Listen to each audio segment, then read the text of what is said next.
미국의 대중 압박이 한국이 강점을 가지고 있는 기술 분야나 이런 쪽에도 영향을 미치면 중국 이제 레거시 반도체를 많이 하는데 우리 반도체 한 40%를 중국이 씁니다. 그리고 한국에 그 두 개 기업이 지금 중국에 현지 공장이 있어요. 근데 그거 이런 장비 공급 못해, 이런 소재 공급 못해. 결국은 가장 긍정적인 효과를 얻을 수 있는 쪽으로 가야 되는 거잖아요. 그러다 보면 우리 국내에서 도태되는 산업도 생길 수 있죠. 그러나 새로운 분야가 생겨서 또 이익을 얻는 기업도 있을 테니까 그래서 우리도 굉장히 선별적으로 대중시장, 대미시장을 접근하는 게 중요하다.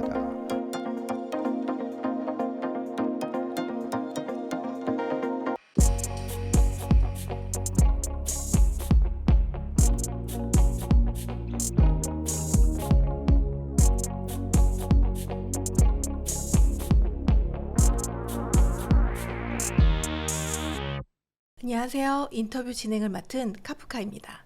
오늘은 강준영 교수님 모시고 중국 경제에 대한 이야기 나눠보도록 하겠습니다. 교수님 안녕하세요. 네, 안녕하세요. 네, 간단하게 인사 부탁드립니다. 네, 저는 한국외국어대학교에서 중국을 공부하고 또 가르치고 연구하는 강준영이라고 합니다. 사실 잘 모르시는 분들도 많이 있을 것 같은데요. 현재 중국 경제 상황이 많이 어려운 상태라고 하던데 지금 어떤 상태인가요? 그렇죠. 근데 이제 워낙 많이 보도도 되고 물론 이제 개인의 관심사에 따라서 더 좀 깊게 보시는 분들도 있고 그런데 그 중국 경제가 고도 성장을 쭉 해온 거는 우리가 잘 알고 있잖아요. 네. 그리고 한국과의 영향력도 굉장히 강하고 근데 그 인류가 맞닥뜨린 최대의 전염병인 이 소위 그 중국에서는 이제 2층이라고 그래요. 코로나19. 이 코로나19 때문에 3년간 철저하게 봉쇄를 했었고 그다음에 이제 작년에 리오프닝이라는 그 중국으로서는 경제를 제대로 재개하겠다. 뭐 이제 이런 얘기를 했음에도 불구하고 지금 올해가 다가는 이 순간까지 중국 경제가 상당히 어려움에 처해 있습니다. 어떤 면이 어렵냐 하면 중국은 기본적으로 뭐 어느 국가나 다 마찬가지지만 소비, 그다음에 이 내수와 관련된 거겠죠. 그다음에 투자, 뭐 SOC 투자가 됐든 기업 투자가 됐든 그다음에 수출 이렇게 이제 세 개로 구성이 돼 있는데 전통적으로 이 소비가 중국 경제를 견인을 해요. 그러면 이제 보통 소비가 1년에 경제에서 성장률에 견인하는 게 대개 56%, 7% 이렇게까지 갔었는데 이게 지금 30%대로 떨어졌어요. 그러니까 견인 세력이 없어진 거예요. 그러니까 이제 당연히 경제가 어려운 모습을 보일 수밖에 없고 이러다 보니까 소비가 안 되니까 기업 투자가 잘 안 되겠죠.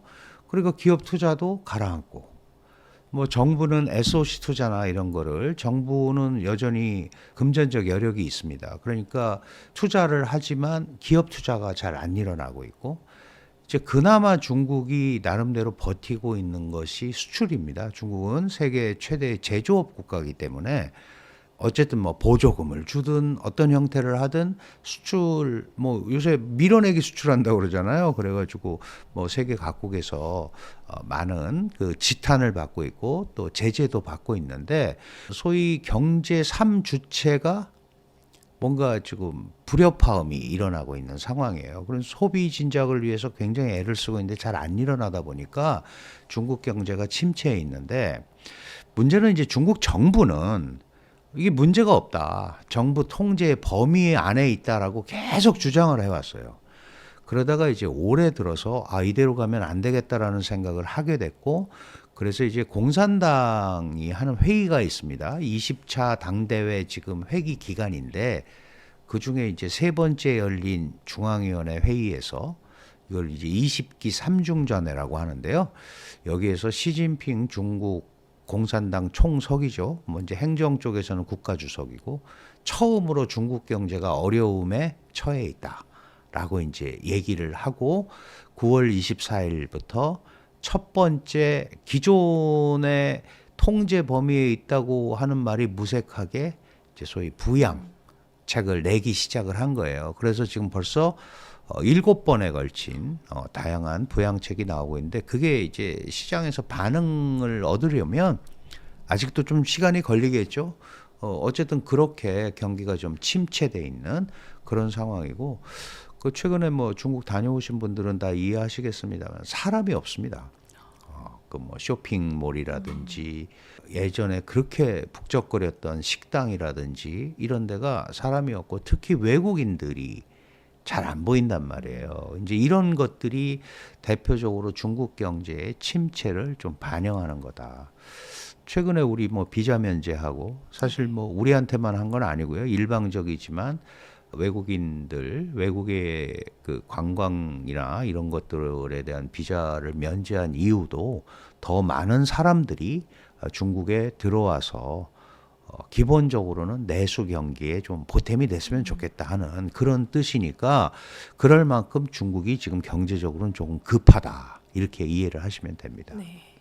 지금처럼 중국이 경제 위기가 온 게 가장 큰 원인은 무엇이라고 보시나요? 네, 기본적으로는 그 경제라는 게 뭐 한 국가만 가는 게 아니죠. 그런데 말씀드렸다시피 코로나 팬데믹이라는 어떻게 보면 재난을 겪은 거잖아요. 전 세계가. 이 재난을 겪는데 그 각국이 전부 각자 보호주의 정책을 굉장히 심하게 했어요. 그러다가 각국별 국가별로 조금씩 다른 형태를 취했는데 예를 들면 이제 미국 같은 경우는 양적 완화라는 이름으로 뭐 이제 돈을 발행을 하고 소비를 진작시키는 방법을 채택을 했는데 중국 같은 경우는 봉쇄를 한 거예요. 많이 보도에 나왔지만 아파트 옆동도 못 가게 했잖아요. 하루에 3번씩 PCR 검사를 받으라고 하고 그러니까 이런 게 전체적으로 경기를 침체하게 만든 거죠. 왜냐하면 이 봉쇄라는 것은 자본, 물류 이런 것들의 이동을 근본적으로 막는 거거든요. 그러면 중국이라는 거대한 땅덩어리가 그런 이 유동이 없이 사실은 유기적인 관계를 갖고 가기가 굉장히 어렵고 이렇게 어려움에 처해 있는데도 불구하고 중국 정부는 문제가 없다라고 계속 유예해 왔었고 여러 가지 조치들을 그러다 보니까 그게 복합적으로 작용을 했죠. 거기에 결정적으로 미국과 중국의 소위 우리가 전략 경쟁이라고 하는 거 있잖아요. 이것 때문에 이제 소위 중국 때리기 뭐 이런 게 계속 진행이 되고 중국은 안 지려고 하고 이제 이런 것들이 겹쳐지면서 중국 경제의 그 침체를 불러왔는데 사실 경제에서 제일 중요한 건 심리잖아요. 경제 심리. 어떤 정책을 펼쳐도 경제 심리가 잘 안 일어나는 거예요. 이게 그러니까 사람이 무슨 소비를 하고 집을 사고 뭐 이제 이런 거 할 때는 계획이 있잖아요. 아, 내가 지금 이렇게 있지만 내가 승진을 할 거고 뭐 나의 소득 범위가 더 늘어날 거고 막 이런 생각이 들어야 되는데 아니 지금 경제가 너무 침체되어 있고 어려우니까 내가 돈을 쓰는 것보다는 저축하는 게 낫지 않을까? 우선 뭐 대출 이자 갚는 게 낫지 않을까? 그러니까 돈이 자꾸 시장에 풀리지를 않는 거죠. 이제 이런 문제들이 겹치면서 최근 그 3, 4년 아주 중국 경제가 고전을 한 겁니다. 사실 그 말씀해 주신 것처럼 그 중국 정부에서 부양 정책을 펼치면서 최근에 그 주식 시장도 굉장히 활발한 모습을 보여주기도 했는데요. 물론 지금은 약간 조정 상태인 것 같기는 한데 구체적으로 어떤 부양책들을 많이 내놓았나요? 네, 9월 24일 날 조치가 이제 보통 이제 부양 정책은 통화를 조절해서 이 돈을 유동성을 공급하는 방법도 있고 이제 그거 가지고는 좀 부족했던 것 같아요. 그래서 이제 9월 24일에는 재정을 직접적으로 푸는 재정 정책을 실시하기 시작했어요. 많은 사람들이 중국 경제가 일단 이 어려움을 뚫고 기본 선상에 서려면 상당히 많은 수량의 돈이 풀려야 되는데 중국 정부는 계속 그걸 주저했었거든요. 그러다가 9월 24일 날 조치가 나왔는데 그조차도 굉장히 시장이 보기에는 좀 미미했죠. 그럼에도 불구하고 아, 중국 정부가 이제 재정적으로 움직이려고 하는구나. 재정이라는 거는 이제 직접 유동성을 공급하는 거잖아요. 그러니까 기대를 좀 한 거죠. 그래서 말씀하신 대로 그 이후에 계속 연속해서 지금 여러 가지 조치들이 나오고 있는데 재정 정책을 하는데 여전히 시장에 갑자기 돈을 많이 푸는 데 대해서는 중국 정부도 꺼려하는 것 같아요. 그래서 마지막으로 나온 부양책 같은 거는 액수가 굉장히 큽니다. 굉장히 큰데 예를 들면 지금 지방 정부들이 굉장히 어렵잖아요. 그럼 지방 정부의 유동성을 공급하기 위해서 지방 정부의 약 한 40% 예산이 그 전에 이제 부동산, 그러니까 땅을 업자한테 사용권을 양도해서 얻은 소익으로 지방 정부가 많이 운영이 됐는데 부동산이 분양이 안 되다 보니까 그게 그대로 묶여버린 거죠. 부실 채권이 된 거예요. 그럼 이걸 해결해 줘야 지방 정부가 돌아가잖아요. 어쨌든 경제는 지방에서 일어나는 거란 말이죠. 중앙이 모든 걸 통제할 수 없으니까. 그래서 이 지방 정부의 재정을 좀 풀어주는 도움이 되는 이런 유동성 공급을 하고, 물론 이제 시기를 뭐 1년 안에 얼마 하겠다 이런 건 없어요. 이런 건 없는데 지금 뭐 향후 6년간 상당한 2,000조에 가까운 돈을 풀겠다는 계획을 지금 세웠단 말이에요. 근데 이제 직접적으로 그 돈을 어떻게 시장으로 푸는지 이런 거는 조금 아직까지는 미지수입니다. 그런데 지금 말씀하셨다시피 그런 중국이 그런 정책을 하기 시작하니까 조금 이제 방향을 글로 가려나 보다. 그러니까 주식 시장도 반등하고, 그런데 조금 그 후속 조치가 더 많이 나올 것 같았는데 안 나온단 말이에요. 그러니까 또 조금 떨어지고, 그게 이제 조정이죠. 부동산 같은 경우도 가격이 일단 올라가야 되잖아요. 지금 부동산이 심한 데는 거의 반토막이 났고, 적어도 최근 몇 년간 30%, 40%가 지금 부동산 가격이 하락했단 말이에요. 그러면 이거를 돌려놔야 되는데, 이 돌려놓는 거는 말씀드린 대로 심리가 더 크게 작용하는 거잖아요. 그럼에도 불구하고 이런 이제 중국 정부가 움직인다라는 그런 생각 때문에 지금 부동산 하락세가 어느 정도 하락의 폭이 약간 진정 상태에 있는, 일부 지역은 그 멈춘 현상도 나타나고는 있어요. 이런 현상들이 지금 계속 반복이 되면서 있는 겁니다. 그러니까 중국의 부양 정책이 시장 관찰자들이 보기에는 부족하다고 느낄 수 있지만, 어쨌든 지금의 침체기를 벗어나기 위한 어떤 방향성은 유동성 공급과 직접적인 재정 정책을 통해서 좀 해보겠다라는 생각도 가지고 있다, 이렇게 보면 될 것 같습니다. 그렇다면 이렇게 시진핑이 계속 부양 정책을 내놓는 게 결국 중국 경제를 뭐 일으키는데 효과가 있을 거라고 보시나요? 그럼 당연히 그렇죠. 왜냐하면 지금같이 있으면 경제가 어떻게 될지 모른다. 특히 중국에서 뭐 어느 나라나 마찬가지지만 민생 경제가 나빠지면 정권의 안정이 위협을 받게 돼 있습니다. 중국도 공산당 유일 정당이고 모든 것을 다 통제를 하고 있지만 국민들의 삶이 피폐해지면 그거는 이제 사회 안정에 문제가 생길 수 있잖아요.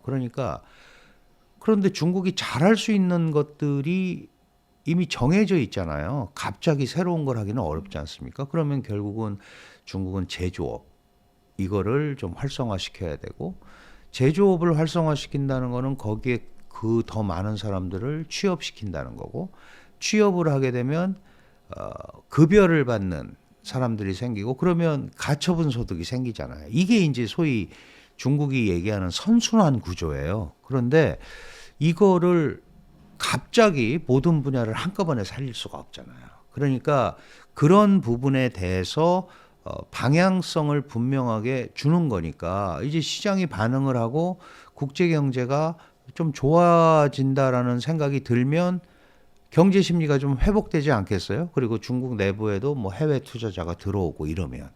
근데 거기까지는 시간이 좀 걸릴 겁니다. 다만 이제 이런 조치를 통해서 활력을 좀 마련해 보자, 이런 정도의 개념으로 이해를 하시면 될 것 같습니다.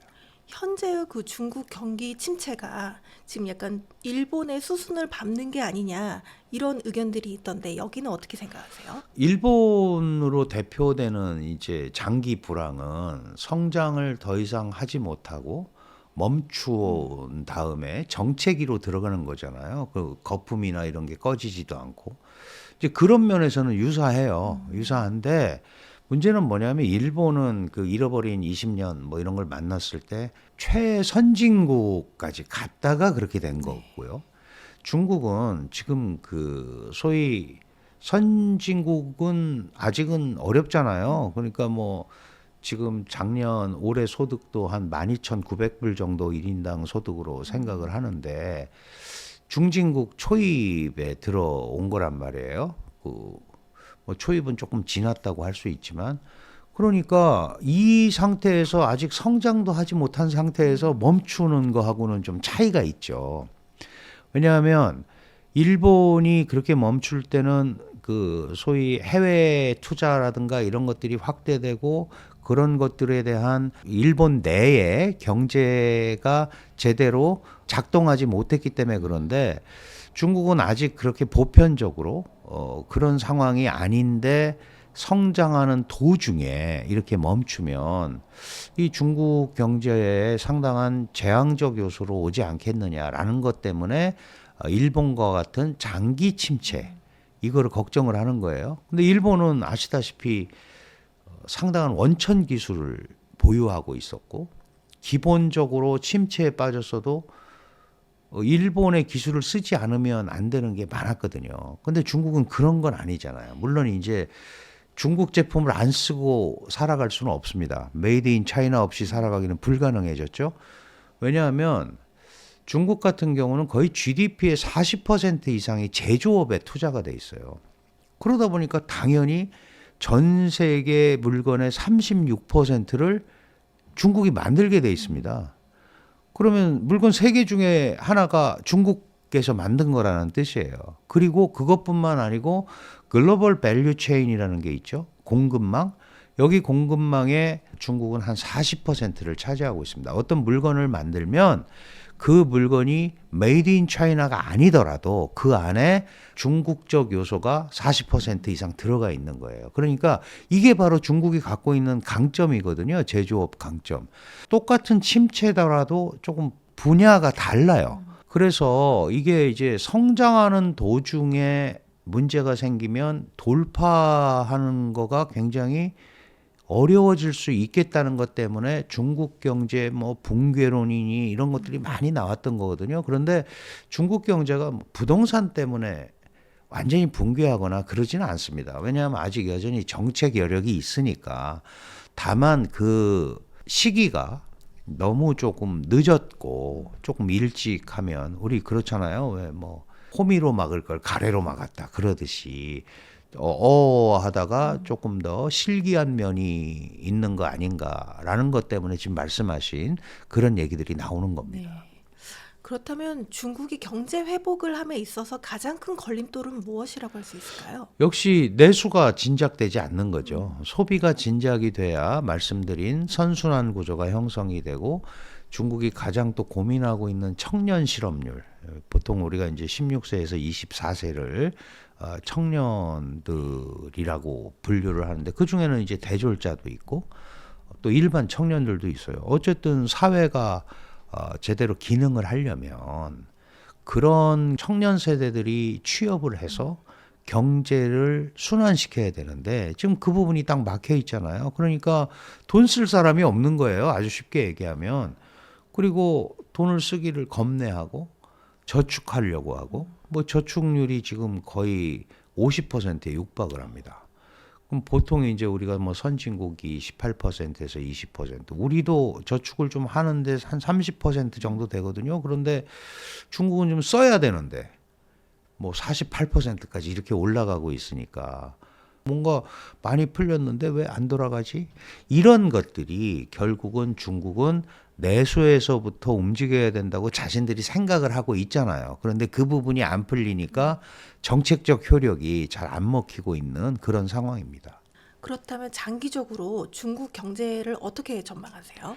장기적으로는 그 중국이 갖고 있는 강점들이 있기 때문에 전 세계가 중국과 디커플링 하는 건 굉장히 어렵습니다. 어쨌든 중국 거를 어떤 형태로든 간에 써야 되고 월드뱅크 통계에 의하면 전 세계 150개국이 중국이 제1 무역 파트너 아니면 제2 무역 파트너라고 얘기하거든요.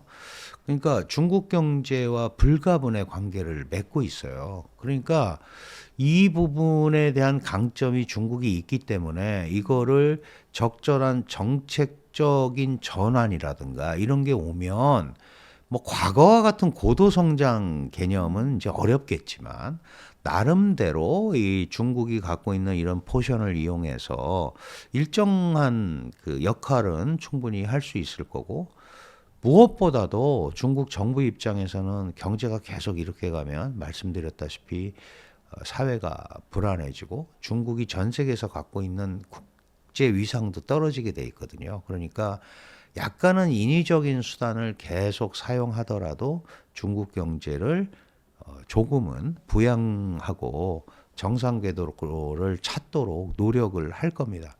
근데 그 방법은 조금씩 달라요. 어떤 게 다르냐 하면 중국은 부동산 이런 게 중요하다. 그리고 부동산이 한때 뭐 중국 전체 경제의 30% 이상을 차지했었는데 지금은 한 24, 5%대로 떨어졌어요. 부동산을 살리면 중국 내수가 살아날 거다라고 얘기가 있는데 경제 심리까지 건드릴 자신이 없으니까 약간 선택과 집중을 하는 거예요. 그거는 일단 시장 원리에 좀 맡기면서 가고 중국 정부는 새로운 품질 생산력, 혹시 들어보셨을지 모르겠는데 신질 생산력이라는 개념을 들고 나왔어요. 이건 뭐냐 하면 AI 분야, 소위 이제 과학기술 분야에 집중 투자를 하겠다는 거죠. 그래서 과학기술로 무장된 사회주의 국가를 만들겠다는 겁니다. 그래야 소위 미국으로부터의 기술 압박도 안 받고, 그죠? 국제사회에서 나름대로 메이드 인 차이나가 제대로 기능할 수 있지 않겠느냐. 근데 그게 금방 효과가 나는 게 아니잖아요. 그건 일정한 시간이 필요한 거니까 지금은 어쨌든 그런 약간 선별 정책으로 선택과 집중을 하는 그런 방향성을 잡았다. 이렇게 이해하시면 될 것 같습니다. 네, 미국 대통령으로 트럼프가 당선이 됐는데요. 아무래도 이제 중국하고 대립각을 세울 것으로 예상이 됩니다. 중국산 제품에는 또 관세를 60%까지 때리겠다라는 이야기도 했으니까요. 앞으로 중국 경제에 이게 어떤 영향을 미칠 거라고 보시나요? 그렇습니다. 그 중국은 일단 고민이 많죠. 왜냐하면 트럼프가 귀환을 했어요. 귀환을 했고 이미 대선 과정에서 60% 이상의 관세, 그 다음에 뭐 일부는 100%, 200%, 뭐 대만 침공하면 1000%, 막 이제 이렇게 물론 이제 그거는 후보자 시절에 한 얘기죠. 당선이 됐기 때문에 이제 그렇게까지 얘기한 대로 공약처럼 하지는 못하겠지만 그러나 이제 중국은 트럼프와의 악연이 있죠. 왜냐하면 트럼프가 당선이 돼서 처음으로 중국에 대한 그 압박을 시작을 한 겁니다. 그 이전에 오바마 정부 때도 경쟁과 협력이라는 차원에서 미중은 항상 갈등 모순 관계를 갖고 있었는데 민주당 정부는 갈등보다는 협력이 더 중요하다라고 생각을 하는 정부예요. 그래서 협력에 좀 더 방점을 뒀는데 트럼프 일기 행정부는 아니 저렇게 우리를 쫓아와서 우리를 추월하려고 하는데 그냥 놔두면 되겠냐. 그래서 이제 압박을 시작을 한 겁니다. 그게 이제 트럼프 일기의 대중 정책이었고 중국은 거기에서 물러나려 하지 않았기 때문에 이제 대결 구도로 간 거예요. 특히 시진핑이라는 중국의 지도자는 중국을 세계적으로 중국의 힘을 역량을 투사해야겠다라는 그게 유명한 중국의 꿈입니다. 중국몽 그러잖아요. 이렇게 나왔기 때문에 이제 국제사회에서 미국과 계속 충돌을 한 거예요. 그리고 바이든이라는 중간에 그 민주당 대통령을 만났잖아요. 근데 이제 민주당의 기본 흐름은 뭐 시 주석하고 바이든이 두 번 대면을 했어요. 대면 회담을 하면서 미중 간에 중미 간에는 갈등이 존재한다. 그러나 그 갈등이 충돌로 비화하지 않도록 관리하자. 이게 이제 합의예요. 그런 합의가 정말 어떤 합의인지는 잘 모르겠지만 아니 관리를 하자라는 거예요. 근데 트럼프의 귀환은 다시 돌아가는 거죠. 관리가 아니고 중국을 무릎 꿇리겠다라고 갈 가능성이 훨씬 높은 겁니다. 1기 때 만약에 자기가 재선을 했었으면 중국을 더 강하게 압박을 했을 텐데 근데 못했잖아요. 그러니까 다시 돌아오니까 이제 그걸 하려고 그러는 거겠죠. 그러면 트럼프는 1기 때 자기가 하다가 못했던 거 플러스 바이든이 대중 압박을 한 것 중에도 효율적인 게 있어요. 예를 들면 1대1로 상대를 하지 않고 우리가 잘 아는 규범에 기반한 질서. 혼자 하지 않았죠. 동맹국들을 끌어들여서 틀을 만들어 가지고 이제 압박을 한 거예요. 그럼 미국 입장에서는 자기네가 직접 나서지 않더라도 이런 이제 규범에 기반한 질서니까 룰을 만들어서 그 룰을 지키지 않으면 중국은 공적이 돼버리는 이 시스템을 만드는 거예요. 뭐 효과가 분명히 나름대로 있습니다. 그러면 트럼프 대통령이 지금 이제 2기잖아요. 그러면 자기가 원래 못했던 거, 바이든 때 좀 효율적이었던 거에다가 새로운 자기의 시스템.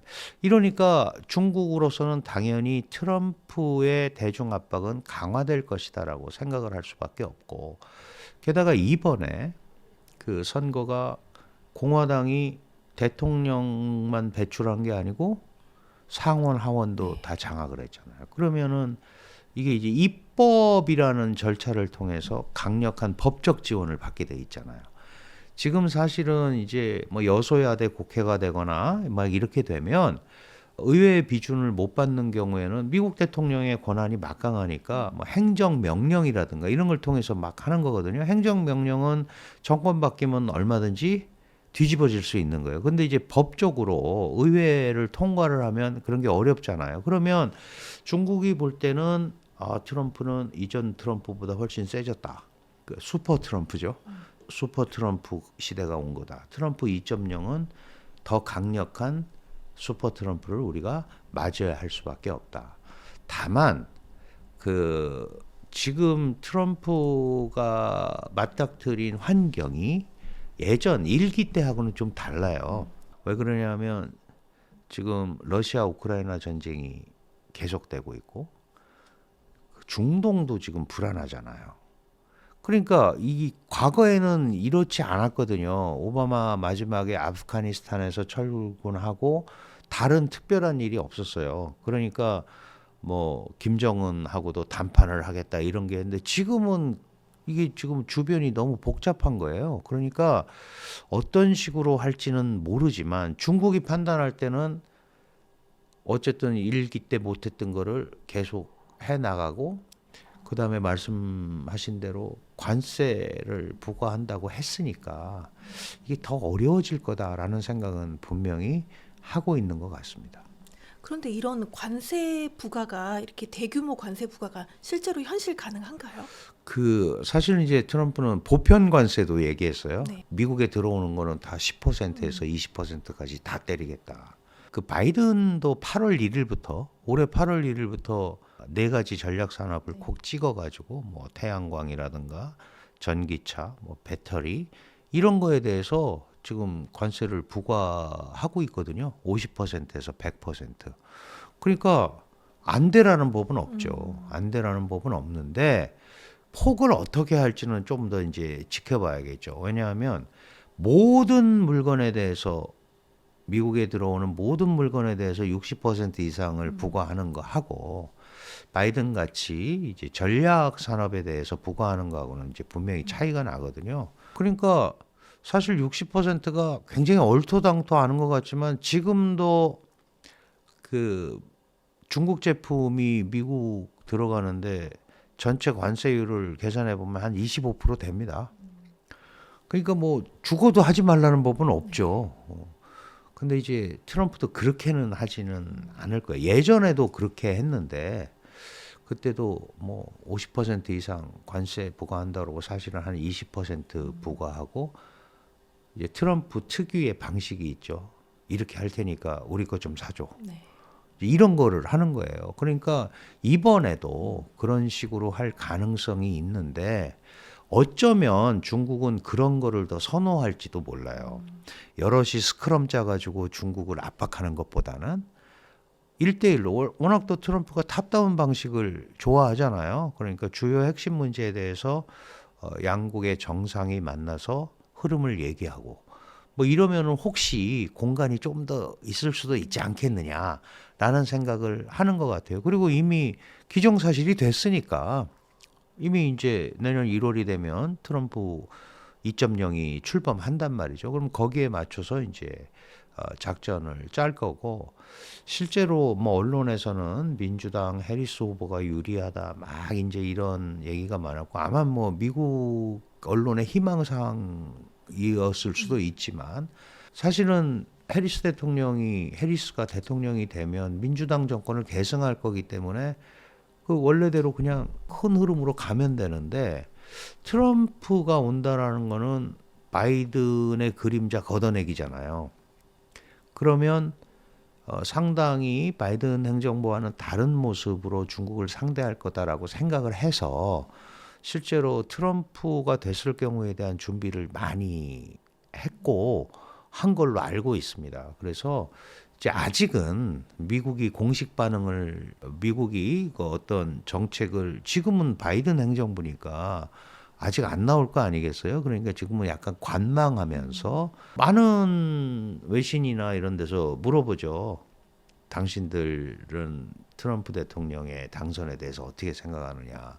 우리가 볼 때는 상당히 복잡해질 것 같은데 그러면 일관된 얘기를 하고 있죠. 미국의 내정이고 미국이 알아서 할 일이고 그냥 지켜보는 거예요. 아직 반응을 제대로 하지 않고 있는 관망하고 있는 상황이고 이거는 이제 내년 1월 출범할 때까지 갈 거고 지금 물밑에서 상당한 탐색전이 벌어지고 있다 이렇게 봐야 될 것 같습니다.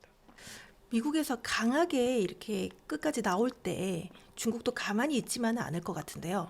중국도 뭐 미국산 제품을 전면 보이콧한다던가 이렇게 강한 모습을 나올 가능성도 있을까요?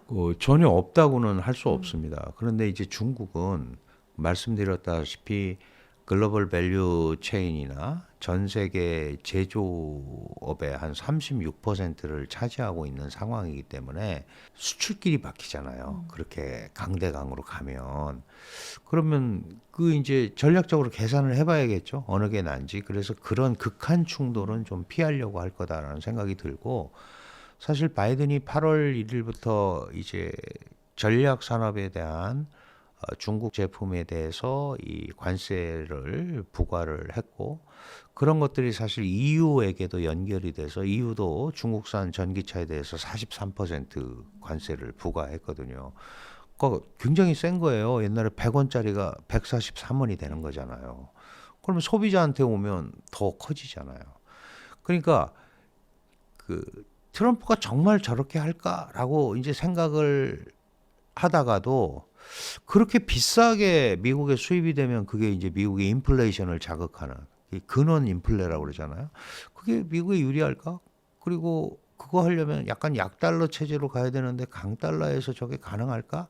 이제 이런 고민들을 하는 거거든요. 그러니까 그건 조금 지켜볼 필요가 있고 결국 중국도 그런 미국의 강력한 소위 관세 정책이나 이런 거에 대비해서 4월 26일에 관세법 개정안을 통과를 시켰어요. 그리고 12월 1일부터 시행하겠다. 얼마 안 남았잖아요. 그럼 이제 핵심은 뭐냐 하면 다른 국가가 중국산 제품에 대해서 부과하는 세금만큼 중국도 똑같이 하겠다. 이게 이제 이에는 이, 뭐 눈에는 눈 이런 거예요. 근데 아직은 바이든 행정부잖아요. 그러니까 그 12월 1일부터 발효되는 거는 트럼프 행정부가 시작되기 전이니까 원래 12월 달에 하겠다고 한 것도 선거 결과를 보고 하려고 좀 유예해 놨던 거잖아요. 그러니까 지금은 이제 그런 전략적 계산, 어떻게 접근하는 게 좋은지 이런 논의들이 지금 중국 내부에서 활발하게 개진이 될 거다 이렇게 볼 수 있습니다. 그 미국의 강한 제재에 대해서 중국이 대응할 수 있는 강력한 무기가 뭐가 있을까요? 글쎄요, 지금 상황에서 뭐 미국의 그 강한 압박 여기에 대해서는 중국은 버티기입니다. 사실은 트럼프 정부 4년도 버텼잖아요. 바이든 4년도 버텼단 말이죠. 물론 안으로는 검고 굉장히 침체되고 어렵지만 지금 상황에서 특별하게 대항할 수단이 많지 않거든요. 이런 상황에서는 지구전을 하는 수밖에 없다라고 생각을 하는 것 같아요. 이 지구전이라는 거는 말 그대로 버티기잖아요. 상대방이 지칠 때까지 버티든가 아니면 내가 계속 끈질기게 생명을 유지하면서 가든가 이건데 이게 왜 이렇게 버티기를 해야 되냐 하면 중국도 공급망 시스템에서 뭐 전 세계 42% 정도 차지한다고 말씀드렸지만 중국도 주요 원자재를 수입하는 수입국입니다. 전 세계 원유 중국 원유의 50%를 수입을 해요. 중국은 석유를. 철강도 그렇죠. 식량도 마찬가지입니다. 제가 뭐 이제 어떤 분들은 이런 예를 들면 그게 뭐 그렇게 중요해 그러지만 중국이 전 세계 돼지고기의 50%를 먹어요. 중국 사람들이 돼지고기를 좋아하잖아요. 근데 그 반을 수입을 해요. 그래서 왜 중국에 문제가 생기는 게 뭐 기름 뭐 이제 여러 가지 있잖아요. 뭐 쌀 막 이러다 꼭 나오는 게 돼지고기란 말이에요. 고기가 공급이 안 되면 문제가 생기는 거지. 그러니까 중국도 자유롭지 않은 거죠. 그러니까 미국하고 싸우다가 미국의 바이든 시스템에 의하면 동맹국들이 미국에 동조를 해서 문제가 생기면 중국도 큰 문제가 생기기 때문에 그렇게까지 안 하는 거죠. 그래서 계속 뭘 얘기해요? 다자 무역을 강조하는 거예요. 어느 한 군데로 쏠려가지 않는다. 근데 이제 트럼프 행정부는 기본적으로 트럼프의 성향은 고립주의잖아요. 난 다른 나라 잘 몰라. 우리만 잘 가면 돼. 근데 말씀드렸다시피 지금 일기 때와 지금 이 상황이 달라졌기 때문에 혼자서만 그렇게 가기가 매우 어렵거든요. 그러니까 아마 선별적 고립주의 시스템을 채택할 가능성이 높죠. 어느 부분에는 관여를 하고 그러니까 선별적으로 할 건데 그럼에도 불구하고 중국에 대한 압박은 계속할 거다. 왜? 중국이 미국을 추월하고 뛰어넘고 미국의 일자리를 뺏어가고 그다음에 뭐 보조금이나 홈칭 기술 막 이런 거 가지고 미국의 패권에 도전한다고 생각을 하니까 뭐 이번에 러스트벨트에서 확실하게 이겼잖아요. 그러니까 그런 것들도 트럼프에게 힘을 실어주는 거니까 대중 압박은 계속될 수밖에 없고 이거는 경제적 차원을 떠나서 전 지구적 패권 싸움 그리고 중국을 도전자의 반열에서 떨어뜨려야겠다라는 의지 이런 것들이 결합이 돼 있기 때문에 사실은 트럼프 시대는 여러 가지로 중국에게 어려운 시기가 될 거다라고 전망이 가능한 겁니다. 말씀하신 것처럼 트럼프의 당선이 중국 경제에는 더 악 영향을 끼치겠네요. 그렇게 봐야죠. 지금 현재 상황은. 그런데 이제 그럼에도 불구하고 공간을 어떻게 마련하느냐가 중요한 거죠. 예를 들어서 트럼프가 원하는 제품들을 중국이 뭐 많이 사주거나 예전처럼 뭐 이런 것들은 또 숨통을 틀 수 있는 부분이 있겠죠. 그런 의미에서 이 탑다운 방식이라는 거를 선호하는 부분이 있는 겁니다. 다만 제가 말씀드리는 거는 전반적으로 그 트럼프 대통령은 이전에 오바마 정부에도 중국을 너무 유약하게 다루었다라는 얘기를 하는 거고 그래서 자기가 더 강하게 갔고 바이든 행정부도 그랬다는 거죠. 그러니까 그 상대적으로 오바마보다 일기가 더 대중 정책이 셌고 그 2.0 트럼프는 바이든 정부보다 더 셀 수밖에 없는 거죠. 왜? 그렇게 선거를 했으니까. 그러니까 그런 점에서는 분명히 대중 압박이나 이런 강도가 더 강화될 거고 중국이 제일 이제 걱정하는 것 중에 하나가 트럼프의 불확실성이잖아요. 어떻게 보면 굉장히 독창적이기도 하지만 예측 불가능한 상황 이런 것들이 이제 문제가 되는 거예요. 예전에 트럼프가 중국을 방문했을 때 자금성을 하루 싹 비웠어요. 그래가지고 원래 매크롱 프랑스 대통령 왔을 때도 그렇게 해줬죠. 네. 극진한 대접을 했는데 트럼프가 귀국하자마자 무역 제재를 발표하는 거예요. 그러니까 이런 것들을 아니 그래도 좀 뭐 얘기라도 하고 하든지 뭐 며칠 있다가 하든지 이런 게 아니고 이미 그런 생각을 가지고 있다는 거죠. 그러니까 그런 부분에 대해서 변한 게 별로 없을 거다. 그리고 중국에서 소위 코로나가 발병했을 때 우한 바이러스라는 말, 무한에서 생긴 거다. 이 얘기를 계속 했잖아요. 그러니까 중국에 대한 그런 그 소위 견제 심리, 악감정들이 계속 남아 있을 수밖에 없고 그거를 억울하다고 생각하는 중국도 그냥 물러설 수가 없는 거예요. 그래서 지금 이제 지구촌 경제가 제일 우려하는 거는 강대강의 대치. 타협점을 못 찾고 강대강으로 가면 중국도 스스로 이 정도면 우리가 뭐 미국한테 언제까지 이렇게 끌려가야 되는 거야 라고 얘기하는 세력이 있을 수 있잖아요. 그러니까 그렇게 가게 되면 이제 그 미중 사이에 있는 많은 국가들, 대부분의 국가들이 그 사이에 있습니다. 이제 굉장히 곤란해지는 거죠. 당장 우리도 뭐 줄 서라까지는 아니더라도 뭔가 입장을 밝혀라 이렇게 계속 나올 수밖에 없잖아요. 다만 이제 한국은 자유민주 시장 경제 국가로서 미국 그다음에 북한이라는 안보 요소 이런 것 때문에 이제 현재는 미국과 같은 선상에서 움직이고 있다. 뭐 그거는 당연한 겁니다. 그리고 미국은 한국의 유일 동맹국이기 때문에 전 세계 200개 나라가 있는데 한국과 동맹을 맺은 유일한 나라예요. 한국이 동맹을 맺은. 그러면 그걸 잘 활용해야죠. 그죠?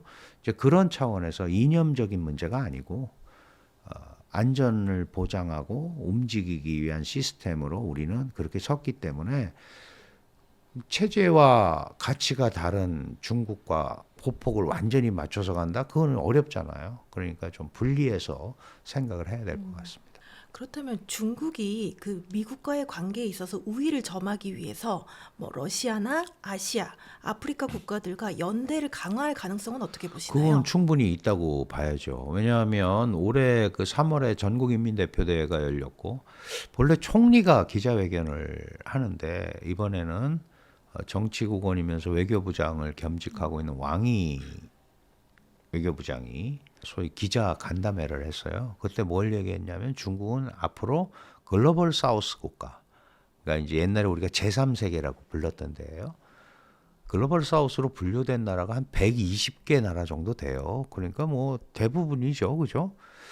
이 120개 국가들과의 교류를 강화하겠다라고 이제 얘기를 했단 말이죠. 그리고 러시아 우크라이나 전쟁도 암묵적으로 어쨌든 러시아를 지원할 수밖에 없고 북한과 사이가 나빠지지만 전략적으로는 북한을 포기할 수 없는 이제 이런 상황인 거예요. 그러니까 트럼프가 고립주의 외교로 나간다면 그 미국과의 갈등이 생길 수 있잖아요. 그런 틈을 중국은 차고 들어가려고 노력을 하는 거죠. 예를 들어서 러시아 우크라이나 전쟁에 지금 나오는 얘기는 우크라이나가 니네가 포기해. 우리 돈 안 줄 거야. 무기 안 대줄 거야. 그러면 물론 이제 트럼프의 생각은 이런 거예요. 지금까지 러시아 우크라이나 전쟁을 하는데 우크라이나에 대한 간접 지원이 미국이 2천억 불 이상 들어갔다. 근데 EU 국가들은 200억 불밖에 안 썼다. 이거 보면 주객이 전도된 거 아니냐. 내가 왜 우리 세금으로 그거를 지켜주려고 그러고 있냐. 그러니까 니네가 해라. 만약에 우크라이나에 대한 지원을 끊는다. 그러면 우크라이나가 이길 방법이 별로 없잖아요. 그럼 유럽이 그걸 그냥 놔둘 거냐. 자기네가 나서서 왜냐하면 우크라이나가 뚫리면 이제 제2, 제3의 우크라이나가 누가 될지 모르잖아요. 아직 나토 회원국은 아니기 때문에 공동방위 책임은 없지만 그런 이제 빈틈이 생길 수가 있죠. 이제 그런 것들을 중국은 매우 적극적으로 공략할 가능성이 큽니다. 우리 비자 면제 해준 것도 다 사실 그런 거하고 관계가 있죠. 그 분위기를 이제 더 큰 차원에서는 미국만 보고 쫓아가지 말자라는 메시지를 주는 거고 한미일 협력을 통해서 중국을 견제하는 데 참여하지 마라. 우리도 한국과 관계 개선을 할 의지가 있다. 그러면서 이제 사실 일방적 비자 면제를 한 거란 말이에요. 뭐 여러 가지 의도가 있겠지만 그런 것들도 그 지금 말씀드린 그런 틈새 공략의 일환이고 중국은 미국과의 갈등 관계를 가지고 가면서 그런 빈자리들을 좀 메꾸려는 노력을 앞으로 계속 할 거다. 이렇게 봐야 될 것 같습니다. 혹시 양국이 극단적인 선택을 할 가능성도 있을까요? 그럴 가능성은 사실 거의 없죠. 왜냐하면 상처가 너무 큽니다. 둘 다. 사실 미국은 그 트럼프 대통령이 지금 다시 잃어버린 제조업 강국의 지위를 가지고 오겠다 막 그런데 그 갑자기 되는 게 아니거든요. 미국으로 기업만 오라고 그래서 되는 게 아니잖아요. 지금 미국이 제일 안타까운 거는 제조 능력이 없는 거예요. 매뉴팩처링이 안 됩니다. 설계도 이런 건 다 갖고 있는데 이걸 만들 수가 없어요. 그래서 이런 것들을 궤도에 올리기까지는 시간이 걸리기 때문에 직접적인 충돌을 통해서 그릇을 깨는 그런 선택을 하기는 쉽지 않을 거다. 이렇게 보는 거죠. 중국도 마찬가지죠. 중국도 물건 만들어서 미국에 팔아야 되고 미국의 우방들한테 팔아야 되고 막 이제 이렇게 돼 있는데 그게 이제 그 문제가 생기면 차단되면 바로 이제 중국은 정치적 불안으로 옮겨갈 가능성이 굉장히 크다. 다른 나라는 문제가 생기면 선거라는 걸 통해서 다른 선택을 할 수 있잖아요.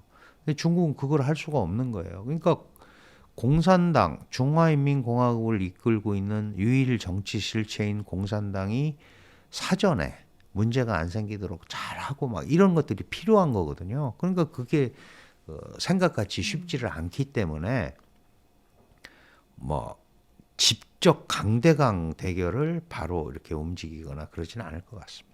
고래 싸움에 새우등 터진다는 속담이 있잖아요. 이렇게 미국과 중국의 갈등이 이렇게 심화되면 한국 경제에는 어떤 영향이 있을까요? 글쎄 뭐 우리가 새우는 아닙니다. 사실 이 정도면 왜냐하면 미국이 필요로 하는 것도 우리가 가지고 있고 중국이 필요로 하는 것도 가지고 있고 뭐 대표적으로 우리가 이제 그 반도체 네. 부분은 분명히 이제 강점을 가지고 있죠. 그리고 얼마 전에 그 윤 대통령하고 트럼프 대통령 당선인 통화에서 조선업 얘기도 하고 원자력 이런 얘기도 했단 말이에요. 그러니까 예전같이 고래 싸움에 휘둘리는 새우는 아닌데 문제는 이제 이게 강대강 구도로 가서 어쨌든 뭔가가 벌어지면 한국은 모든 분야가 다 강점을 갖고 있는 건 아니니까 이제 휩쓸리기가 굉장히 쉬운 거죠. 저는 이제 개인적으로 그래서 돌고래가 돼야 된다. 새우가 아니고 자기가 좀 판단하고 가야 된다. 한국 경제 긍정 부정 요인이 다 있죠. 모든 게 그 동전의 양면이라고 그러잖아요. 긍정 요인이 있으면 부정 요인이 있고 부정 요인이 있으면 긍정 요인이 있습니다. 그러니까 예전 같이 경제가 단순하고 뭐 또 어떤 일변도 경제라면 그런 것들이 그렇게 적용이 되는데 저는 미중이 싸워도 한국의 공간이 생길 수 있거든요. 왜냐하면 사실 중국이 지나치게 한국을 압박하면 한국은 한미 또는 뭐 한미일 서방과의 결합이 더 강해질 수밖에 없잖아요. 그러니까 중국 입장에서는 그런 것들을 보고 싶지 않은 거죠. 그러니까 무턱대고 한국을 밀어내지는 못합니다. 근데 이제 정치적으로는 그런데 경제적으로 우리가 소위 뭐 먹거리 그러잖아요. 미래 먹거리. 이런 것들을 미국과 중국이 다 한국을 필요로 하는 것들을 몇 개 정도 갖고 있어야 되는데 뭐 지금 말씀드린 대로 몇 가지는 있습니다. 그런 기술 경쟁력이라든가 이런 것들을 갖고 있어야 휩쓸려 다니는 새우가 아니고 돌고래가 될 수 있다.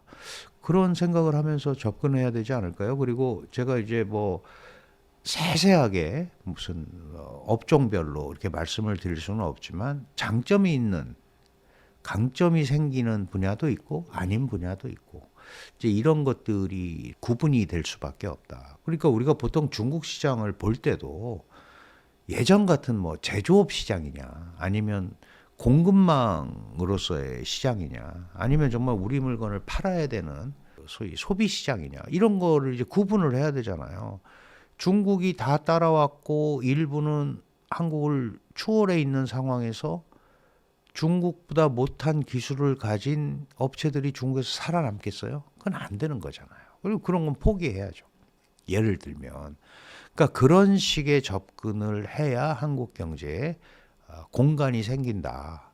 뭐 우리 정부라든가 뭐 우리 산업부 다 이제 고민을 하고 있을 거예요. 그런 그 방향성 이런 것들을 물론 이제 한국은 기업이 알아서 하는 경우가 훨씬 많았는데 이제 그런 것들이 향후에 몇 년간 한국의 그 경제력, 한국 경제의 자리매김 뭐 이런 거를 위해서 필요하고 또 반드시 해야 될 일이다 이렇게 생각이 됩니다. 조금 전에 말씀하신 것처럼 이렇게 긍정적 요인과 부정적 요인으로 이야기해 주실 수 있으실까요? 글쎄요, 뭐 이제 미국의 대중 압박이 강화되잖아요. 강화되면 중국 제품에 대한 경쟁력이 약간은 사라지지 않겠어요? 그럼 그걸 대체할 수 있는 한국 제품들은 공간을 얻을 수가 있죠. 그러니까 예를 들어 가지고 관세를 뭐 60%, 100% 매겼다. 그런데 우리는 보편 관세 10%만 받았다. 그러면 미국 시장에서 경쟁력이 생기잖아요. 그러니까 그런 부분에 대한 긍정적인 효과는 분명히 있죠. 그런데 이제 부정적이라고 얘기를 하는 거는 미국의 대중 압박이 한국이 강점을 가지고 있는 기술 분야나 이런 쪽에도 영향을 미치면 예를 들어서 똑같은 반도체라도 중국 이제 레거시 반도체를 많이 하는데 우리 반도체 한 40%를 중국이 씁니다. 그리고 한국에 그 두 개 기업이 지금 중국에 현지 공장이 있어요. 근데 그거 이런 장비 공급 못해, 이런 소재 공급 못해. 뭐 이러면 이거는 또 결정적으로 마이너스가 되지 않겠어요? 그러니까 제가 이제 똑같은 거 하나를 가지고도 이렇게 동전의 양면이라고 말씀드렸듯이 앞뒤가 있거든요. 그러니까 이런 것들이 산업별, 업종별, 분야별, 지역별로 긍부정 효과가 다 나타날 수 있다. 그런 의미에서 이런 하나씩 다 따져봐야 되는. 그래서 우리도 굉장히 선별적으로 대중시장, 대미시장을 접근하는 게 중요하다. 결국은 가장 긍정적인 효과를 얻을 수 있는 쪽으로 가야 되는 거잖아요. 그러다 보면 우리 국내에서 도태되는 산업도 생길 수 있죠. 그런 것들은 어쨌든 경제적으로는 굉장한 우리한테 충격을 주지 않겠습니까? 잘 있던 기업이 이제 사라지게 되는 경우가 생기니까. 그러나 또 반대급부로 새로운 분야가 생겨서 또 새로 생기는 기업도 있고 이익을 얻는 기업도 있을 테니까 그런 의미에서 제가 이제 동전의 양면이라고 말씀을 드린 겁니다. 그렇다면 이렇게 미중 갈등이 재점화되는 경우에 이제 저희는 어떠한 입장을 취하는 게 가장 바람직한가요? 정말 제일 어려운 얘기인데요. 재점화라고 말씀하셨는데 재점화가 아니고 계속 해오고 있었던 거죠. 그래서 미중 갈등은 이제 더 이상 변수가 아니다. 다만 이제 많은 사람들이 걱정하듯이 트럼프의 오만과 돌발성 이제 이런 것들이 되면은 정말 생각하지 못하는 문제가 생길 수 있지 않겠느냐 이렇게 말씀하시는데 저는 트럼프가 이미 4년을 과거에 해봤었고 그다음에 중간 기간 동안에 권토 중래하기 위해서 연구를 하지 않았겠습니까? 우리가 뭐 비즈니스맨이라고 얘기하는 게 결국 비즈니스맨은 이익의 극대화, 기업 이익의 극대화 이걸 위해서 하는 거니까 나름대로 학습을 많이 했을 거다라고 생각을 해서 예전 같은 소위 막무가내식으로 비춰지는 행동들은 사실 상당히 좀 덜할 수도 있다. 다만 전략적으로 계산한 거에 대해서는 강력하게 압박을 할 가능성이 있는 거죠. 그런 차원에서 본다면 이 미중 갈등이 예전부터 쭉 있었기 때문에 변수가 아니에요. 이제 상수입니다. 이제 그걸 그대로 놓고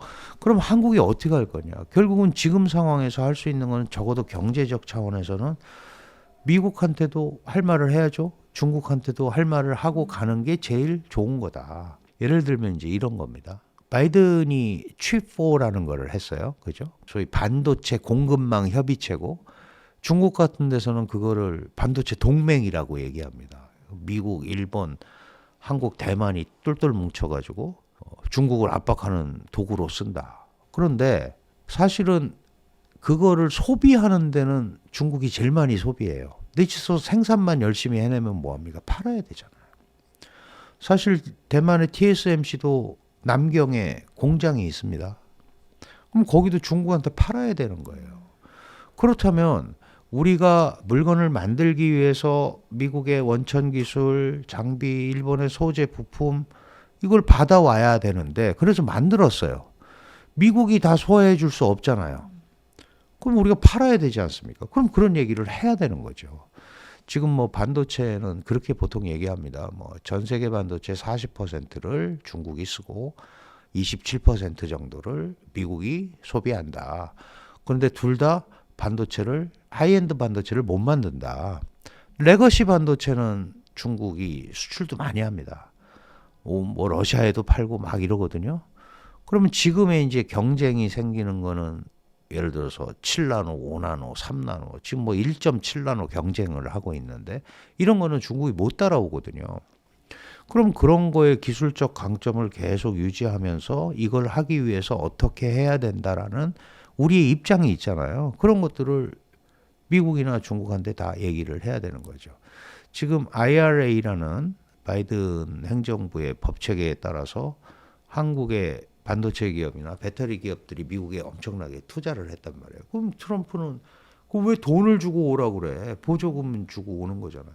관세를 세게 때리면 그 관세 피하려고 여기 와서 자기 돈으로 건설할 거 아니야. 이게 트럼프 생각이에요, 기본적으로. 그러니까 그 갭이 있잖아요. 그런 것들을 우리가 어떻게 대응하느냐. 그러려면은 우리의 입장도 충분히 얘기를 하는 수밖에 없다. 그럼 마찬가지로 그런 상황을 또 중국에게도 얘기할 수밖에 없다. 그럼 어느 편 들어라. 우리 편에 서서 한쪽 편에 서면 한쪽을 공격하는 게 되잖아요. 그런 거는 우리의 선택 사항이 아닌 거죠. 좋게 얘기하면 좌우를 왔다 갔다 하면서 중간자적으로 움직이는 건데 그 나쁘게 얘기하면 다른 사람 그 두 국가 눈에는 박쥐처럼 보일 수도 있는 거거든요.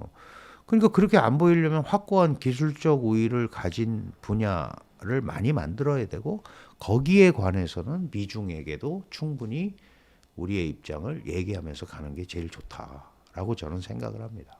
그래서 지금 시점에 많은 분들이 중국과 미국 그리고 한국 시장에 투자하는 거에 대해서 되게 많은 고민을 하고 계시는데 지금 같은 상황에서는 어느 시장이 좀 더 좋을 거라고 보시나요? 글쎄요, 진짜 뭐 투자라는 것도 또 똑같죠. 업종 상황, 그다음에 미래 뭐 여기에 대해서 다 다른데 트럼프가 뭐 비트코인, 내가 있으면 나는 비트코인 대통령이 되겠다. 뭐 이러니까 이제 올라가잖아요.